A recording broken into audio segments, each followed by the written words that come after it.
Le droit, c'est tout ce que la loi nous permet de faire.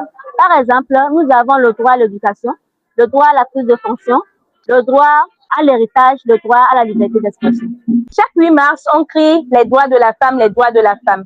Mais moi, je vois que il y a toujours des droits qui sont négligés chez les femmes. Comme par exemple, il y a certaines femmes qui n'ont pas le droit de prendre la parole en public, par exemple lors des réunions familiales. Et également, il y a aussi les femmes qui n'ont pas le droit de choisir leur conjoint. Donc, selon moi, il y a toujours des droits qui sont négligés chez les femmes. Auparavant, les femmes n'avaient pas droit à l'école. Elles n'avaient pas droit à l'éducation scolaire. Alors moi, si aujourd'hui, grâce au combat de certaines femmes, j'ai le droit d'aller à l'école, je suis motivée. Je suis motivée par une idée.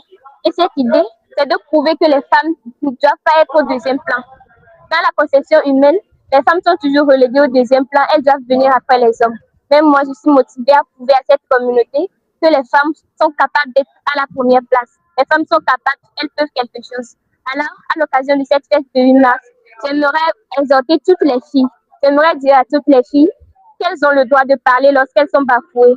Elles ont le droit de réclamer lorsque leurs droits ne sont pas respectés.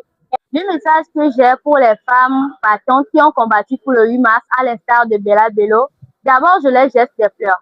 Car grâce à elles, aujourd'hui, nous sommes respectés. Nous avons presque les mêmes droits et devoirs que les hommes. Aujourd'hui, nous sommes vraiment considérés dans la société. Et grâce à elles, nous sommes toujours motivés à l'égard d'être indépendantes dans le futur. Au Togo, les femmes ont des droits. Ils ont des droits à travailler dans les fonctions publiques. Elles sont même protégées contre les violences dans le monde scolaire et même dans le monde actif. Cette journée de 8 mars, je souhaite une bonne fête à tous les sexes féminins.